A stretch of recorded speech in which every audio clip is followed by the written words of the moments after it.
Você quer ver uma coisa, Luiz? Isso que você falou, cara, que a gente vive com muita naturalidade e até a gente às vezes se pega nisso.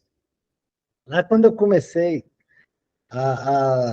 o processo de constelação familiar, eu lembro como se fosse ontem, né? Um cliente que esteve aqui comigo, e ele, cara, tinha assim, ele não sabia da dor que ele carregava em relação aos pais e tal. E numa dessas idas e vindas, ele falou que não suportava uma pessoa lá. Não suporto e tal, não sei o quê, porque não dá para viver com uma pessoa dessa e tal. Cara, e aí que você falou, quando a gente muda, tudo à nossa volta vai mudando. Mas não é que a nossa volta vai mudando, a nossa percepção sobre as coisas vão acontecendo de maneira diferente. E eu fiz um exercício com ele de olhar amorosamente para essa pessoa que ele dizia que ele não suportava. Eu falei, cara, olha para essa pessoa. Imagina que essa pessoa está aqui na tua frente, imagina agora que você possa conversar com ela, mas que você tivesse uma possibilidade de entender tudo que essa pessoa passou, mas não com a tua cabeça, porque com a tua cabeça é fácil. Quero ver você entender tudo que ela passou com a cabeça dela, do jeito que ela pensa, do jeito que ela foi criada, com as experiências que ela teve. Aí, cara, eu falei, o que você conhece dessa... Ela mesma começou a contar coisas, eu falo, meu Deus, né? O cara perdeu o pai muito cedo, o pai era alcoólatra, batia na mãe, e aquela coisa toda. E assim, a vida do outro cara era muito difícil. Assim, o que você esperava que ele te desse? Agora olha amorosamente para ele e percebe que essa pessoa pode estar precisando da sua ajuda ao invés do teu julgamento, né? Cara, eu sei que assim, a empatia, ela está muito além de você só se colocar no lugar do outro. A empatia real tem muito a ver com você se colocar no lugar do outro, minimamente tentando compreender como é na cabeça dele, não como é na sua cabeça. É isso aí. Você entende? E aí ele conseguiu olhar amorosamente e ele se libertou dessa raiva que ele tinha. E, de repente, cara, ele teve uma relação boa. Não estou dizendo que ele passou a ser o melhor amigo, que ele passou a chamar o cara para churrasco. Mas ele passou a não viver em função dessa raiva com o cara. Imagina, Luiz, eu te odiar a ponto de chegar num evento e você tá lá e o evento acabar para mim. Isso aconteceu, a gente sabe. Você sabe, pequeno gafanhoto. Do cara falar assim, cara, esse cara tá acabando com o meu evento. Você fala, putz, eu tenho que me livrar disso. E se a gente, Quem perde? e se a gente for viajar, né? Olha só, quanto que esse cara já não falou, porra, cara, eu vou para aquele lugar, tomara que fulano não vá, né? Putz, cara, quantas vezes, né, cara? Ele Quantas já vezes? pediu para o cara ir e ele nem sabia, quer dizer, ele ia achar o cara lá. É. E aí você fala, pô, cara, quantas vezes você se deixou ou você transformou algo que poderia ser extraordinário na tua vida, com várias conexões, porque você simplesmente, cara, deixou que uma pessoa que, de fato, não deve ter nenhum poder sobre a tua vida, exerça um poder que você não deu, quer dizer, você acaba dando, que ele não Terceiro, tem, mas você está dando para ele esse poder de desestabilizar a sua história. Isso vale, Luiz, para qualquer pessoa, vale para pessoas distantes, vale para o teu filho, cara. Quando você não olha para o teu filho como filho, você quer um mini adulto dentro da tua casa, com as responsabilidades, com os conhecimentos que você tem, com o discernimento do que é certo e o que é errado, com o discernimento de expansão de consciência que ele está começando, ele pode agora, a partir do teu exemplo, seguir um pouco mais, mas, pô, quantas cabeçadas nós demos, quantas besteiras nós fizemos até chegar nisso. É o que você falou, levou 46 anos para perceber alguma coisa que estava ali o tempo inteiro. é isso aí. É isso aí. Não, e essa parada em relação ao meu filho, aquele papo que a gente teve lá em Brasília, nossa, aquilo foi libertador. Que o Wagner ele falou para mim a seguinte frase: Luiz, não trate o seu filho como a sua caixa de ferramenta, como dando para ele a caixa de ferramenta que você tem. Ajuda ele a construir a caixa de ferramenta dele, entendeu? Ou seja, eu querer que ele tenha percepções, mas com base naquilo que eu já venho armazenando há muito tempo e trazendo. Então eu chego aqui, ó, toma aí, ó, pá, faz agora tudo com isso aqui, ó. Não, ele não vai aguentar segurar, né? Eu vou além, Luiz. Isso que você falou é tão forte, cara, que imagina o seguinte: eu entendo muito pouco de mecânica de carro. Se o cara montar uma oficina, botar todos os aparelhos ali, eu não sei usar, não serve de nada para mim. É isso aí. Não fui treinado para aquilo, entendeu? É isso aí. Aí essa percepção me fez mudar a forma com que eu passo isso para ele. Entende? Então eu passo não querendo colocar o que eu sei, mas eu mostro para ele a forma para ele poder usar isso na vida dele. Entende? A gente vai indo aos poucos, é uma coisa que eu estou trabalhando em mim também, estou começando a trabalhar nele, agora sinto que ele está começando a perceber de uma outra forma, mas é aquilo, é treino, é diário, né? É você querer e começar a fazer, né? Isso vale para o teu É, filho, vale é para nesse, nós aqui, né? Fala, Marcão. não, é nesse momento que eu digo, e aí?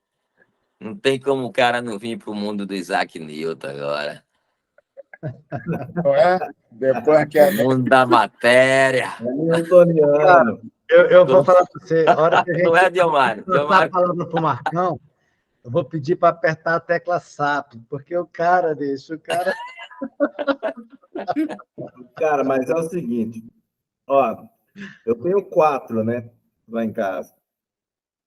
E essa parada, cada um é de um jeito. Imagina se eu quiser que os 4 usem a mesma ferramenta. não Não dá. rola. E engraçado que tratá-los igual não é tratá-los do mesmo jeito. É reconhecer a diferença de cada um. Aí você está tratando igual. Um dos motivos da minha busca foi exatamente isso, né? Surto com os filhos. Então, e trazendo para eles todas as minhas ferramentas. Então, isso já estava me incomodando, porque a minha mãe, ela não consegue elogiar, ela só critica. Todo elogio dela é seguido de uma crítica, alguma coisa assim. Eu estava refletindo, eu tava na mesma história, eu estava sendo a minha mãe de novo. Aí o Diomário pegou e falou assim: os meninos vão embora de casa cedo, igual você fez, é isso que você quer? Aí foi onde eu falei: não, eu tenho alguma coisa acontecendo. Aí surgiu, né? Foi surgindo tudo. Hoje eu estou aqui no grupo, então tem poder aí, gente. É só abrir a mente que vai dar certo. Cara, olha, filho é um laboratório extraordinário. Extraordinário. Você só precisa estar aberto, como a gente está falando aqui o tempo todo. Eu sempre faço com eles, cara. Eu chego, sento. Ontem mesmo, a gente estava jantando, e eu falei para eles, virei e falei assim: e aí? Me fala sobre a sua vida, como é que tá? O que você está planejando? O que você vai fazer no final de semana? Como é que foi a sua semana? E aí eu vou perguntando um por um, sabe? E aí, como é que tá? O que você acha de mim, da nossa família? Tem alguma coisa que você acha que eu consigo fazer? Ou que você poderia contribuir para a família ser ainda melhor? Então, eu sempre vou perguntando para eles, sabe? Cara, e tem hora que sai cada pancada que você fala: putz, não é possível que eu estou cometendo esse erro primário. Entendeu? Mas você tem que estar pronto para ouvir. E eles já sabem que eu não vou julgar. Eles vão falar e eu, beleza, entendi, tudo bem. Me explica isso. Às vezes eu peço para eles me explicarem, porque eles estão com uma coisa na cabeça que o sistema também põe. Porque não é tudo só pai e mãe, como a gente fala. O sistema tem uma influência muito grande. A escola que forma numa forma mesmo. Tem um sistema, tem uma coisa muito grande. Né? A própria religião vem impregnada de significados. Então, isso tudo tem um peso muito grande sobre a personalidade de cada um. E entender isso e, às vezes, perguntar para eles. Às vezes, quando eles falam, eu acho que você trabalha demais. Me explica isso. Como é que é trabalhar demais? Como é que é fazer isso? O que acontece? E se eu não fizer, o que vocês acham que acontece? Como é que eu poderia, então, não trabalhar? O que você gostaria que eu fizesse? Cara, isso é fantástico. Isso te ensina... Aí é um salto quântico dentro dessa parada, bicho. Olha, cara. Ó, você culpa seus pais por tudo. Isso é um absurdo que você vai ser quando você crescer. Marco das citações, velho. Marco Você... poeta. Mas olha só, Diomar, você falando isso, eu lembro que eu postei no meu Instagram um desafio do seguinte, de você fazer por 2 semanas, você jantar com a sua família, sem nenhum equipamento eletrônico ligado. Mas eu estou percebendo que é muito além disso, sabe? Quando você fala assim, cara, você perguntou, por exemplo, para o seu filho o que ele planejou para o final de semana. Acho que eu nunca perguntei para o meu filho o que eu planejei para o final de semana. Eu acho que meio que eu levo ele para o meu final de semana, né? Percebe isso? E aí, cara, me veio aqui agora o seguinte, eu lembro na época que eu paquerava, que você, quando você está com alguém, cara, você está super interessado naquela pessoa. E talvez essa 1 hora de qualidade que eu tenha proposto lá seja 1 hora de interesse genuíno por tudo que a minha família tá pensando naquele momento. Talvez eu me torne uma pessoa melhor se eu escutar mais, porque eu não... Vou te falar, às vezes eu boto o celular assim, cara, mas eu tô ali, café da manhã comigo é todo dia, eles têm que tomar café da manhã comigo, porque é o tempo que eu tenho certeza que a gente vai estar junto. Então, das 7 horas, cara, eu falo, quem ficou na TV até mais tarde vai acordar às 7, dá uma aliviada quando tem algum evento e tudo, mas 7 horas da manhã tá todo mundo à mesa, tomando café junto. Só que é tomar café, mas a gente meio que bate aquele papo, mas não dá tempo de bater um papo se interessando genuinamente por cada um, para cada um contar ali na mesa e compartilhar. Talvez o meu desafio precise de um plus ali, sabe? De um prolongamento ali, de determinação que a gente quer fazer. Por quê, cara? É você se interessar, igual nós estamos fazendo aqui, cara, cada um que fala, cara, eu estou interessadíssimo em cada palavra, estou prestando atenção em cada um. E vejo coisas que, assim, se fosse um momento terapêutico, cara, a gente tem muito para falar e para perguntar. Eu faria algumas perguntas terapêuticas aqui, porque quando a gente verbaliza, a gente está colocando para fora aquilo que a gente está sentindo. Pelo menos se a gente não acredita piamente, aquilo está dentro da gente de alguma forma e a gente precisa externalizar isso para poder até debater e se autoanalisar. E parece que filho é para o mundo mesmo, né? Essa que é a frase, filho é para o mundo. Ou seja, mais uma vez, soltar mesmo, né? Não precisa... Eu ia falar isso, soltar. Você falou assim, os meninos vão embora, é isso que você quer? Eu ia falar, Porque quando eles forem embora, você vai olhar e falar assim, deu certo o que eu fiz. Não, mas essa parada, sim. Eu falo assim, antes da hora, antes de eles... Embora de qualquer jeito. Embora para não te aturar, e é difícil, porque antigamente, não sei se vocês sabem, as mulheres, principalmente, saíam de casa para não aturar os pais, porque os pais mandavam demais e não davam liberdade. Foi isso que eu fiz. Então, aí ela casa com alguém que também não dá liberdade para ela. Né? Então, assim, é o que o Marco fala, cara, você vai numa festa, tem lá 500 pessoas nessa festa, você vai em qual cara, né? Naquele cara que vai agir igualzinho seu pai, vai te prender, vai te proibir de usar roupa, vai te fazer não sei o quê. Tem 500 caras lá, mas você vai exatamente naquele cara que é o padrão que você busca, né? Então, a gente tem disso. Então, a gente escutando, a escutativa, ela faz com que a gente comece a perceber, cara, movimentos que podem, de fato, transformar vidas, cara. Quantas vidas não foram transformadas a partir disso? Quantas pessoas possuem casamentos, às vezes, frustrados por conta disso? Ô, Wagner, você sabe que a evolução disso está na dupla fenda, né? Olha que louco, cara. Você olha para mim agora, como assim, sabe, não? Onde é que está essa evolução? O A Diomário gente já tem sacou que- aí. Onde é que está essa evolução lá? Cara, você é um programa. Ó, só um toque rapidinho na conversa de você. Você é um programa, ok? Como sair desse programa? Essa é uma pergunta que o cara fica escutando você falar do programa e o cara tá ali, mas ele nem para dizer como é que eu saio desse programa. O cara nem faz essa pergunta, cara. Ele fica ali envolvido e tal. Cara, o observador. Se você começar a conseguir, Wagner, naquela saída do seu corpo, observar você e seu filho conversando, você conseguir ser observador da situação, porque na realidade, cara, o observador, ele vai fazer o quê? Ele vai criar uma consciência de você entender o que eu falei no início, né? Você tem que ter consciência do seu inconsciente. Que o seu inconsciente é o programa que você está dentro, lembra? 95%. Então, o dia que você tiver consciência, é isso que o Jung estava falando, quando você tiver consciência do seu inconsciente, você vai criar um novo programa. E aí você começa a sair desse programa, entendeu? Para ir para o Luiz, já vou te passar. gosto. Só pegar o gancho aqui, ó. Você falou do observador e da dupla fenda. Depois, Marcão, quero que você explique o que é, porque muita gente não sabe o que é. Mas eu quero dar um exemplo do observador, que é quando a gente começa a gravar uma reunião.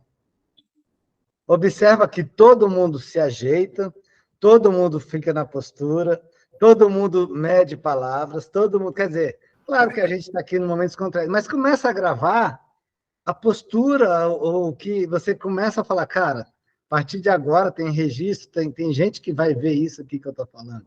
Até meu coração acelerou. Mas olha só, mas olha que interessante, pegando o gancho disso daí que você falou. Se todo mundo parar, pegar a gravação e ver como que a gente estava no início, quando falou que estava gravando, e vai vendo como a gente muda no decorrer, porque a gente tira o foco da gravação e entra com foco no papo. Então a gente volta. É o BBB. Estava antes. O BBB é uma semana de máscara e depois, cara, não se sustenta. Aí você começa a achar natural. É isso porque aí. as máscaras caem, né? Não tem como. Você não consegue, Inclusive, enganar muita gente por muito tempo, mas você não consegue enganar todo mundo o tempo todo. Esse é o problema dos relacionamentos. Agora, Diomário ia falar alguma coisa aí quando o Wagner entrou. Eu estava pensando aqui, né? A Catherine um dia me falou um negócio, e ela sempre me fala umas coisas que, assim, eu acho que eu não fui... Eu esqueci de colocar algumas coisas no contrato. E aí eu falei para ela, um dia eu caí na besteira de falar para ela assim, olha, não me agrada. Fala. Ela levou o pé da letra, foi, Diomário? Caralho, velho. Ela fala mesmo, cara. E ela não tem dó, não. Ela fala mesmo. E aí, um dia ela me falou uma coisa que eu achei muito interessante. A gente estava com alguns problemas e ela falou assim, por que você não faz o que você fala para os seus mentorados fazer? É isso aí. Paz. É isso aí. E aí eu vou voltar lá naquela escutativa. Por que a gente faz isso o tempo inteiro com quem a gente nem conhece e não faz com quem dorme com a gente, com quem vive do seu lado, com quem é a pessoa mais importante da sua vida, que você fala que faz tudo por eles? Por que a gente não faz? É a história da taça de vinho, né, Diomário? Caindo na mesa. Então, às vezes... Diomário, mas antes de continuar, eu não vou lhe perdoar. Eu já tinha visto de tudo em minha vida, cara. Eu sempre falo que a vida é um contrato, né? Agora o cara esquecer de colocar no contrato, a galera não lê o contrato, tudo bem. Agora você esqueceu de colocar. Eu acho que eu esqueci de saber terminar algumas coisas. Eu acho que foi. Porque ele pediu, né, para o universo, só que veio umas coisinhas a mais. Ele esqueceu de olhar os detalhes. Esqueceu de entender as vírgulas, né, o Márcio? Ele segredo não orou, tá mas aí. eu orei. Eu acho que a gente precisa o que o Luizão falou de dar uma desacelerada, a gente precisa. Eu sempre gostei muito de moto. E eu gostava de moto esportiva. Já fui aí no Moto Capital um punhado de vezes. É um dos melhores do Brasil, um dos maiores. Muito show. Já fui um punhado de vezes e eu sempre gostei de esportiva. Então, eu andava a 200, 300 quilômetros por hora e achava isso um barato. E quando eu estava parado no posto de gasolina, esperando a galera do comboio, os atrasados, chegarem, eles falavam assim: caraca, aquela cachoeira é muito top. Você viu tudo isso, uma vaca caída no meio do caminho? Você viu aquela vaca que não sei o quê? E eu, cacete, por onde que esses caras passaram? Eu não vi nada disso. E a vida é isso, cara. Depois de um tempo, eu fui entendendo um pouco mais sobre isso e eu quis até trocar minha moto. Porque a vida é isso, cara. O Cortella. Mas, ô Diomário, tem algumas coisas que você me fez lembrar disso. Tem alguns rótulos que colocam, sabe? É igual aquela história de signo, né? Que, cara, tem hora que eu olho, ou eu sou do outro planeta, ou eu não me encaixo em um monte de coisa, sabe, cara? Com certeza é. As duas coisas, né, Marcão? É louco, cara. Ó, pra você ver, todo ex, você sabe que cara que tem paixão por moto é pra vida toda. Essa é a frase, né? Cara, eu tinha moto, você me fez. Eu voltei agora quando você falou. Eu tive uma moto, eu tive um RD 350 que é chamada Viúva Negra. Não sei se vocês conhecem. Cara, eu fiz muita loucura em moto, sabe, bicho? E aí foi quando eu perdi um tio e dois amigos e minha avó ficava, venda essa menina. Eu digo, rapaz, um dia ela vai vencer. Deixa eu vender isso. Cara, de lá pra cá, vocês falam de moto, eu não gera mais nem emoção. Você acredita, cara? Que louco assim, ó. É uma cor definida. Ó, também foi por isso, Diomário, olha a coisa louca, que eu fiz. Não tem nenhum mérito em fazer grande faculdade, não. Eu fiz, sabe, 4, 5 faculdades e o povo fica achando que conta como um mérito. Não, cara, você tem que focar em uma e ser o cara naquela e acabou. Para mim, isso é a melhor coisa. Então, assim, mas para que eu fiz essas faculdades tudo, irmão? E fui exercer, viu? E exerci. Agora há pouco eu larguei o direito e larguei bem sucedido, entendeu? Com um escritório, que até lá um tio meu administra isso tudo e tal. Enfim. Então, assim, o que eu quero dizer, assim, é como se fosse provando de que eu vou depois ensinar isso para alguém e eu tenho que ser a prova disso. Que você é o que você quiser ser. Sabe, independente daquela história do dom. Sabe aquele dom que a Diomário veio com aquele dom. Cara, quando você tem vontade e amor, você supera o cara do dom. O cara fica lá relaxado e você supera e você vai ser o cara. Então, é por isso que eu me identifiquei demais. É um verdadeiro salto quântico quando eu descobri a quântica em minha vida e eu começo a praticar, porque até então eu só estudava, né? Então, quando você começa a colocar em prática, cara, eu não vi ainda um ponto que eu falasse assim, não, não, não, eu testei, não é isso, não. É isso, cara. Ô, Marco, falando de moto aí, cara, eu também tive moto por muito tempo, e quando eu comprei moto, eu não tinha nem carteira, nunca tinha andado. Eu também, cara, eu não tinha. Eu vou contar bem rapidamente, vocês Ô, entendem. Wagner, com 9 anos de idade, meu pai tinha uma CB400, eu subia nela, nem alcançava e andava, cara, com a moto, entendeu? Então é sobre isso. Ó, Aí, pra vocês não sabem, galera, rapidinho, eu fiz mecânica industrial para mexer em moto, em carro, por paixão que eu tinha. ô Marco, eu fui comprar, meu primo foi comprar uma moto. Aí ele, vamos lá que eu vou pegar a minha moto e tal, não sei o quê. Eu sei que eu fui com ele para ele pegar a moto dele, eu saí de lá com uma moto também. E eu não sabia guiar a moto, pedi um amigo meu do trabalho para levar a moto para minha casa, você tem ideia? No primeiro dia que eu peguei a moto, eu caí num retorno. Primeiro dia. Nunca tinha andado, cara. O pessoal só, pô, a primeira para baixo, o resto para cima, vai embora. Resumo da ópera. Falei para minha mãe, mãe, comprei uma moto. Minha mãe, meu filho, você tem certeza? Moto, né? Aquela preocupação natural da mãe. Aí ela falou assim, eu vou ir na sua casa. Ela falou, não, pode vir, mas você é bem-vindo e tal. Não, mas eu vou aí. Cara, ela chegou lá 2 horas depois. Aí, quando ela falou que ia, eu falei, nossa, agora minha mãe vai rezar o texto todinho aqui de moto isso, moto. Cara, ela chegou com uma jaqueta de couro, um capacete, uma luva. Ela falou, meu filho, se você vai andar, no mínimo tenha cuidado. Toma isso aqui, se você quer, é isso aí. Resumo, né, cara? A sabedoria, né? Ela não lutou contra, e, cara, eu sou igual o Marcos hoje. Eu curti moto por muito tempo, andei o tempo que eu quis, fiz tudo. Cara, a chuva era um barato andar de moto na chuva, que eu gostava, aqueles pingos, parecia que ia arrebentar os capacetes, tudo, pá, pá, pá, pá.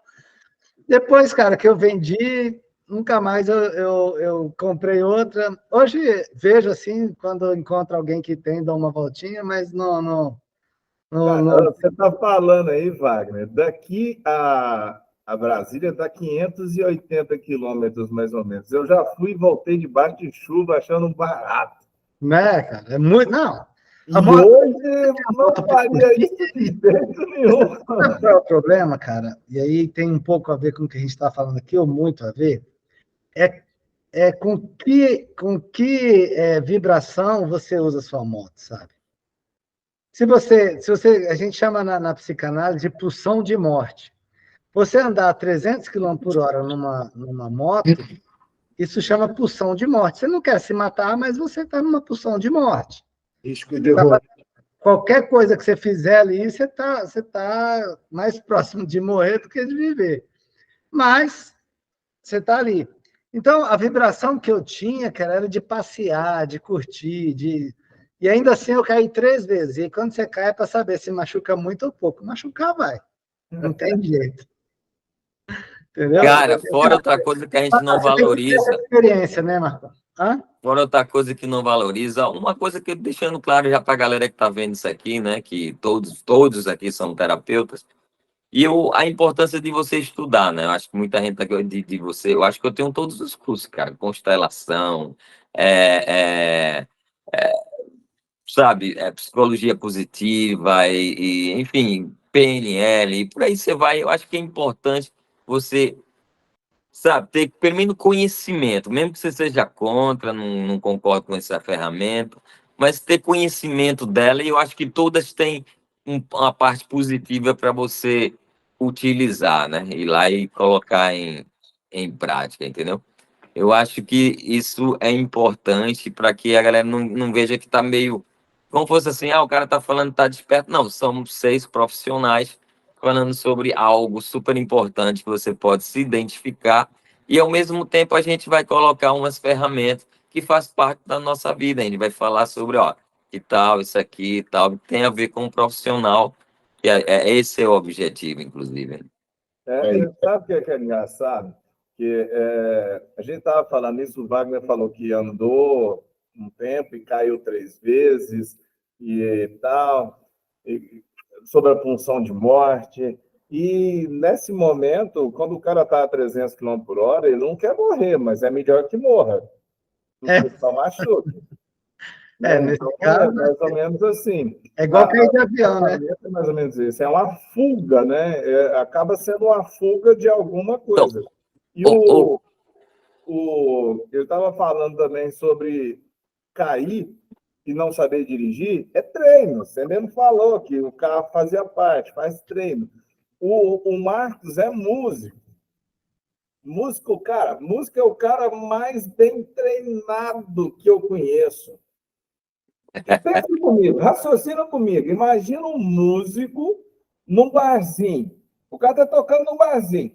Está lá tocando, ele está olhando as meninas mais bonitinhas,